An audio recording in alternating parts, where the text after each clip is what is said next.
ഇതേ ആ നേരത്തെ വന്നു. ഇല്ല, അപ്പൊ വന്നേ ഉള്ളൂ. ഇതെങ്ങനെ വായിച്ചിട്ട്? കുഴപ്പമില്ല, നല്ല പുസ്തകമാണ്. റാം കെയർ ഓഫ് ആനന്ദി അല്ലേ? ഇതിൽ കുറേ കഥാപാത്രങ്ങളുണ്ട്. റാമുണ്ട്, ആനന്ദിയുണ്ട്. പക്ഷെ എനിക്ക് ഏറ്റവും ഇഷ്ടപ്പെട്ടത് മല്ലീനെയാണ്. നോവൽ വായിച്ചു തീർന്നിട്ടും മല്ലി ഇപ്പോഴും എൻ്റെ കൂടെ തന്നെയുണ്ട്. മല്ലി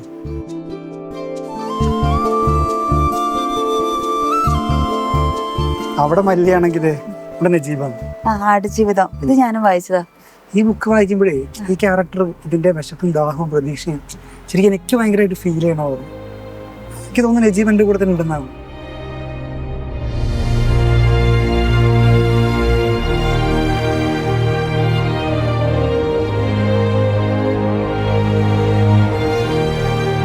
അപ്പൊ ഞാൻ ഇത് വായിച്ചിട്ടാ.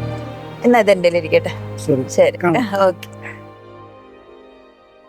ഇങ്ങനെ നമ്മൾ അവസാനിച്ചാലും കാലത്തിനതീതമായി സഞ്ചരിക്കുന്ന എത്രയോ മനുഷ്യരുണ്ട് നമുക്ക് മുൻപേ നടന്നുപോയവർ. ബാല്യത്തിന്റെ നൊമ്പരമായ അപ്പുണ്ണി, പ്രണയത്തിന്റെ നിശബ്ദതയായി മാറിയ സുഹറയും മജീദും,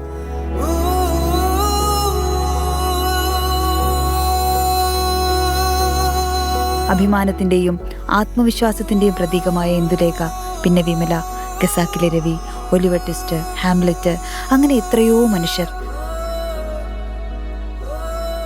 നമ്മള് അവരുടെ ജീവിതം കൂടെയല്ലേ ജീവിച്ചത്?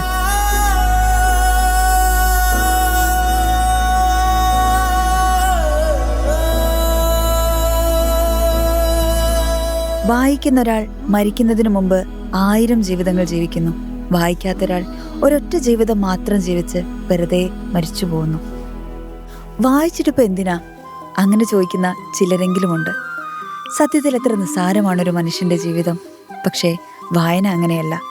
നമ്മൾ ജീവിക്കാത്ത ജീവിതങ്ങളിലേക്കും നമ്മൾ കാണാത്ത ദേശങ്ങളിലേക്കും അത് നമ്മൾ കൂട്ടിക്കൊണ്ടു പോകുന്നു. മരുഭൂമിയിൽ നജീബിനൊപ്പം വിശന്നും മല്ലിയുടെ ഏകാന്തതയുടെ നോവുകളിൽ ആഴ്ന്നിറങ്ങിയും അനന്തവിശാലമായ അനുഭവത്തിലൂടെ കുറച്ചുകൂടെ ഭേദപ്പെട്ടൊരു മനുഷ്യനായി ജീവിക്കാൻ നമ്മെ സഹായിക്കുന്ന ഏറ്റവും മനോഹരമായ യാത്രയാണ് വായന.